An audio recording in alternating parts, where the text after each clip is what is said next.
Siri lepas Abah dah tegaskan hanya Allah yang wujud. Tapi kenapa solat kamu masih rasa kosong?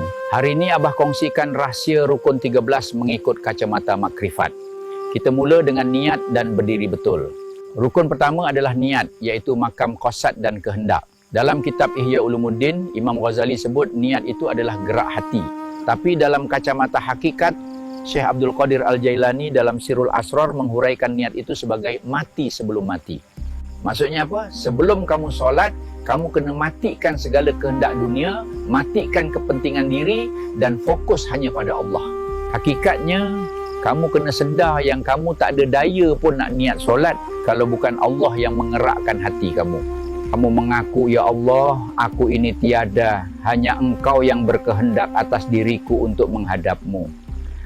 Rukun kedua adalah berdiri betul, iaitu makam alif dan qayyumiyah. Kenapa jasad kena tegak? Imam Ghazali mengibaratkan berdiri ini seperti huruf alif, iaitu simbol keesaan Allah. Dalam pandangan makrifat, jasad kamu berdiri bukan sebab tulang atau otot yang kuat. Kamu berdiri dengan sifat qayyumiyah Allah, iaitu sifat Allah yang berdiri sendiri. Cuba kamu bayangkan, jika Allah tarik sifat hayat dan sifat kudratnya saat itu, nescaya kamu akan tumbang jadi debu. Jadi, bila kamu berdiri tegak, kamu sedang menyaksikan kehebatan Allah yang meminjamkan keberdiriannya pada jasad kamu yang lemah ni. Niat itu adalah leburnya kehendak hamba, manakala berdiri itu adalah saksi tajallinya kekuasaan Allah pada jasad. Kalau kamu berdiri, tapi masih rasa kamu yang hebat, kamu belum solat dengan ruh, kamu baru solat dengan tulang. Siri ke-25 esok, Abah akan kongsikan pula rahsia takbiratul ihram dan al-fatihah. Sebelum kita akhiri, tinggalkan selawat kamu di ruangan komen sebagai mensyukuri nikmat ilmu ini. Allahumma sholli ala Sayyidina Muhammad wa ala ali Sayyidina Muhammad. Siri sebelum ni Abah dah ceritakan rahsia makrifat melalui niat dan berdiri betul. Hari ini Abah kongsikan rahsia makrifat melalui takbiratul ihram dan al-fatihah mengikut kacamata syariat dan hakikat. Rukun ketiga adalah takbiratul ihram. Dari segi syariat, kamu mengangkat tangan dan melafazkan Allahu Akbar. Ini adalah tanda bermulanya solat dan haram bagi kamu melakukan perkara luar solat. Dari segi hakikat, dalam kitab Sirul Asrar, Syekh Abdul Qadir Al-Jailani sebut ihram itu bermaksud mengharamkan dunia dari hati. Bila tangan diangkat, Imam Ghazali pesan dalam Ihya Ulumuddin, kamu sebenarnya sedang membuang segala selain Allah ke belakang punggungmu. Di saat itu, dunia sudah mati dalam hati kamu, yang tinggal hanya Allah yang maha besar. Rukun keempat adalah membaca Al-Fatihah. Ini adalah kemuncak pertemuan. Berdasarkan hadis qudsi riwayat Muslim, berlaku dialog antara Tuhan dan hamba. Bila kamu sebut Alhamdulillah, Allah menjawab, hambaku memujiku. Ini adalah adab hamba yang sedang menghadap rajanya. Dari segi hakikat, dalam kitab Ad-Durrun Nafis, kita kena sedar yang hamba itu bersifat tiada. Kamu itu la haula, iaitu tiada daya untuk memuji Allah kalau Allah tidak meminjamkan sifat hayat dan kudratnya pada lisan kamu. Hakikatnya Allah lah yang sedang menggerakkan seluruh bacaan itu untuk memuji keagungan dirinya sendiri melalui lidah kamu yang sudah lebur keakuannya. Inilah yang disebut oleh ulama makrifat sebagai puji qadim bagi qadim, yaitu Allah memuji dirinya sendiri menggunakan lisan kamu sebagai mazhar. Kamu hanyalah bekas kosong yang Allah penuhi dengan kalamnya. Jadi syariatnya kamu yang membaca, tapi hakikatnya Allah yang menggerakkan. Bila kamu faham rahsia ini, kamu takkan rasa bangga dengan amal kamu. Sebaliknya, kamu rasa syukur kerana Allah memilih lidah kamu untuk menzahirkan pujiannya.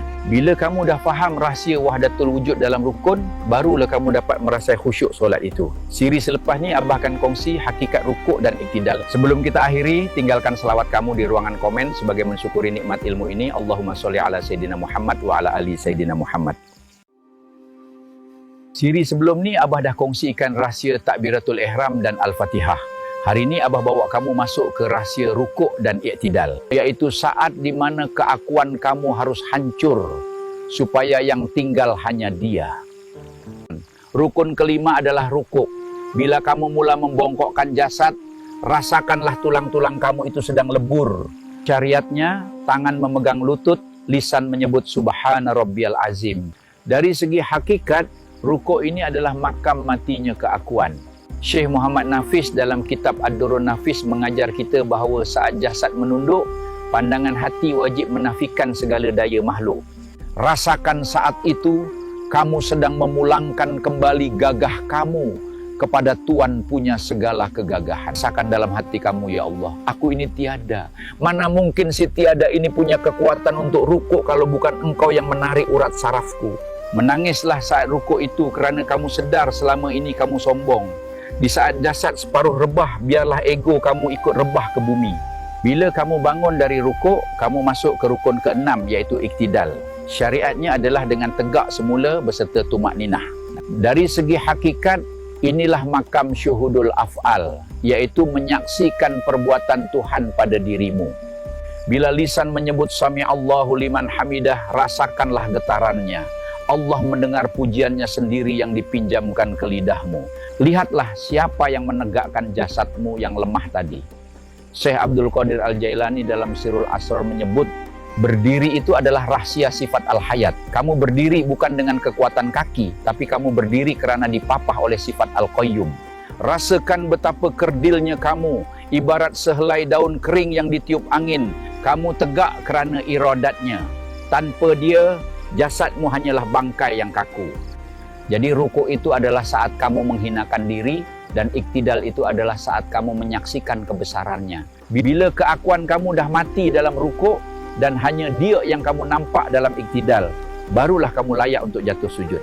Iaitu saat di mana hamba kembali menjadi tanah, mencari Tuhan di tempat yang paling rendah. So, Abah bawa kamu ke kemuncak solat. Abah kongsikan hakikat sujud, iaitu saat pertemuan rahsia antara hamba dan pencipta. Sebelum kita akhiri, tinggalkan selawat kamu di ruangan komen sebagai mensyukuri nikmat ilmu ini. Allahumma sholli ala Sayyidina Muhammad wa ala ali Sayyidina Muhammad. Siri lepas Abah dah kongsikan mengenai hakikat rukuk dan iktidal. Hari ini Abah akan kongsikan mengenai hakikat sujud, iaitu makam al-fana al-mutlaq, di mana hamba kembali ke asalnya, iaitu tanah. Dari segi syariatnya, 7 anggota badanmu haruslah rapat ke bumi. Kamu letakkan dahi, iaitu tempat paling mulia pada jasadmu, ke tempat paling rendah di bawah kaki. Tapi hakikatnya, sujud adalah makam al-fana, iaitu kematian nafsu.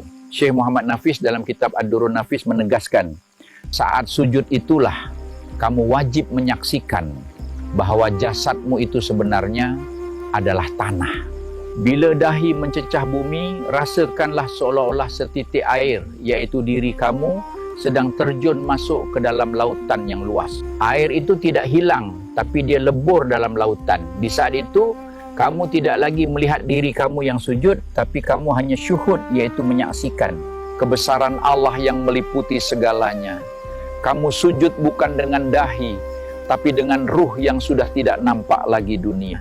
Kenapa kena ada 7 anggota yang sujud? Kerana 7 anggota itu membawa beban seluruh nafsu dan jiwamu.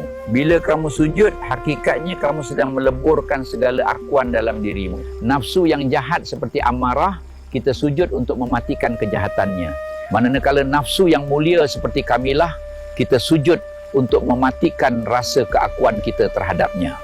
Kamu akui di hadapan Allah, ya Allah, kejahatanku adalah dari kelemahanku dan ketenanganku hanyalah pinjaman darimu. Aku hanyalah hamba yang fakir dan tiada apa-apa. Dalam kitab Insanul Kamil dijelaskan bahawa sujud adalah saat di mana bayangan kembali kepada Tuhan punya bayangan. Bayangan itu tidak ada wujudnya sendiri, ia hanya ada kerana adanya Tuhan. Jadi menangislah dalam sujudmu, bukan kerana takut neraka semata-mata, tapi kerana rasa rindu yang amat sangat. Rindu seorang hamba yang akhirnya pulang ke pangkuan penciptanya. Saat dahi kamu bersujud di tempat yang paling rendah, biarlah keakuanmu ikut hancur.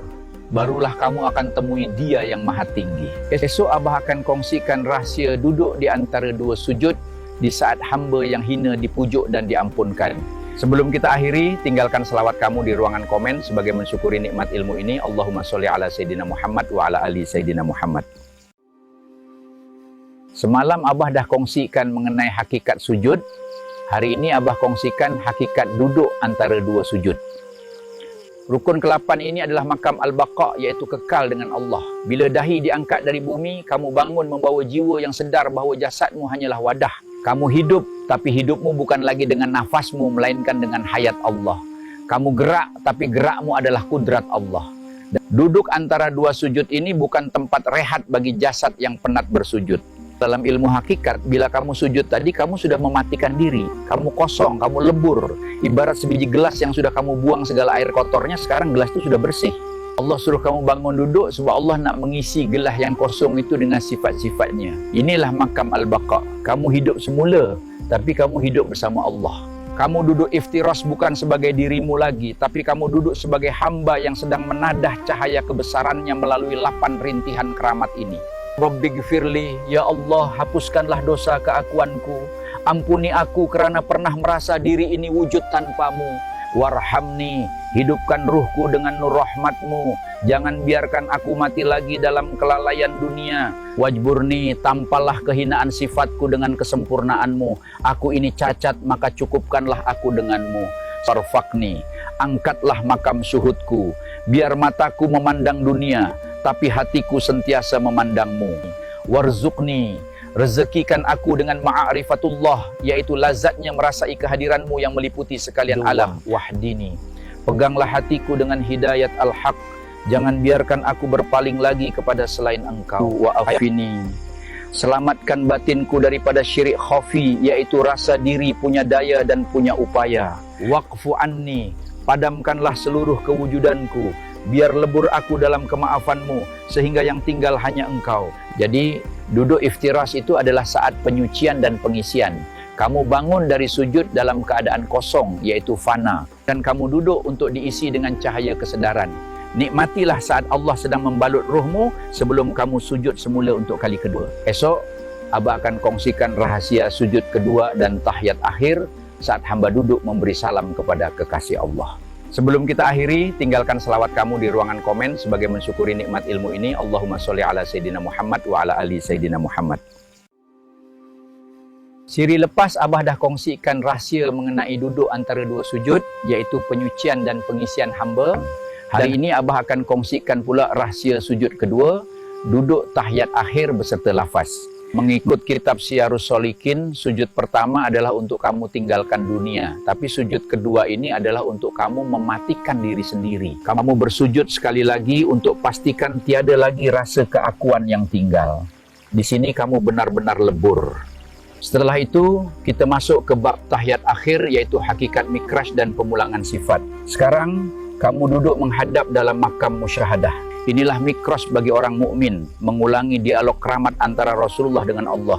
Kamu mulakan dengan at-tahiyatul mubarakatus salawatut thayyibatulillah. Mengikut kitab Ad-Durrun Nafis, inilah saat kamu memulangkan sifat. Kamu mengaku bahawa segala kemuliaan dan gerak diammu tadi sebenarnya milik Allah. Kamu serahkan balik pujian itu kepada Tuhan punya diri. Kemudian kamu memberi salam, Assalamualaikum ayyuhan nabiyyu. Inilah tauhidul sifat. Kita memberi salam kepada Nabi kerana baginda adalah mazhar, yaitu tempat nyata bagi segala sifat Tuhan. Kamu memandang kebesaran Allah melalui cermin Nur Muhammad. Kemudian kamu menyebut Assalamu alayna wa ala ibadillahi sholihin. Inilah salam kepada diri sejati. Kamu mengakui bahawa ruhmu dan seluruh hamba Allah yang soleh itu bersumberkan cahaya yang satu. Kamu keluar dari rasa asing menuju rasa kasih pada seluruh hambanya. Kemudian kita masuk ke puncak syahadah, yaitu penyatuan zat, sifat dan af'al. Ketika kamu menyebut asyhadu alla ilaha illallah sambil mengangkat jari telunjukmu, inilah tauhidul zat. Kamu menafikan kewujudan dirimu dan menetapkan hanya Allah yang benar-benar wujud, tiada yang wujud melainkan zat Allah. Dan kemudian kamu menyebut wa asyhadu anna Muhammadar Rasulullah. Inilah tauhidul sifat dan tauhidul af'al. Kamu bersaksi bahawa segala sifat mendengar, melihat, berkata-kata dan segala af'al, yaitu perbuatan di alam ini, sebenarnya adalah kenyataan sifat dan perbuatan Allah yang zahir melalui jalan kerasulan. Kamu memandang bahawa Muhammad itu adalah kenyataan bagi sifat-sifat Allah. Akhirnya, kamu tutup dengan Allahumma sholli ala Muhammad. Ini adalah proses mahabbah, yaitu menenggelamkan diri dalam cinta Nabi. Kamu memohon supaya ruhmu diwarnakan dengan cahaya akhlaknya sebelum kamu kembali ke alam dunia melalui salam nanti.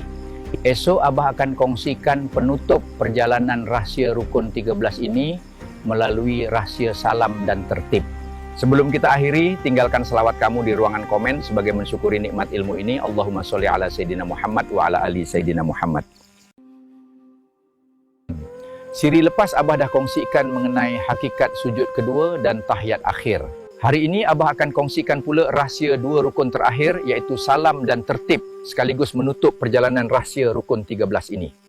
Mengikut kitab Ad-Durrun Nafis, salam bukan sekadar berakhirnya solat, tapi tanda bermulanya penyaksian sifat Allah pada alam syahadah. Bila lidahmu menyebut Assalamualaikum, hatimu sedang menyaksikan tajalli sifat Assalam. Kamu memberi salam kerana sedar bahawa tiada kesejahteraan dan tiada kehidupan pada makhluk, melainkan semuanya adalah kenyataan, iaitu atsar daripada sifat-sifat Allah semata-mata. Bila lidah menyebut warahmatullah, batinmu menyaksikan bahawa rahmat Allah itulah yang meliputi segala yang wujud. Di sinilah hamba mencapai makam baqa.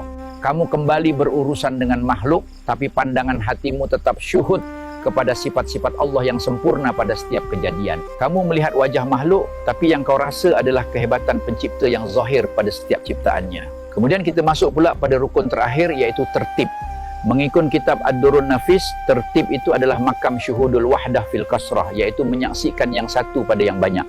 Hatimu menyaksikan bahawa walaupun gerak solat itu berbeza dari niat membawa ke salam, hakikatnya ia adalah satu kesatuan af'alullah yang tidak terpisah. Kau tidak boleh rukuk sebelum berdiri, kau tidak boleh salam sebelum sujud, kerana setiap rukun adalah urutan kenyataan sifat Tuhan pada dirimu. Tertib mendidik batinmu supaya tidak merampas kerja Tuhan. Kau hanyalah hamba yang mengikut aturan yang sudah ditetapkannya. Bila kau selesai solat dengan tertib, rahsia ini akan kau bawa keluar ke alam syahadah. Kau akan sedar, tiada satu zarah pun yang bergerak secara kebetulan. Setiap ujian, rezeki, bahkan setiap hela nafasmu, semuanya mengikut tertib Allah. Hatimu tidak lagi gundah mengejar dunia, kerana kau sudah syuhud bahawa Allah Al-Hakim telah mengatur segalanya. Orang yang tertib solatnya akan tenanglah langkah hidupnya, kerana dia tahu siapa yang mengatur geraknya. Siri selepas ini, Abah akan masuk pada topik baru, iaitu makrifat dalam kehidupan. Semoga perkongsian Abah beri manfaat pada kamu semua. Sebelum kita akhiri, tinggalkan selawat kamu di ruangan komen sebagai mensyukuri nikmat ilmu ini. Allahumma sholli ala Sayyidina Muhammad wa ala ali Sayyidina Muhammad.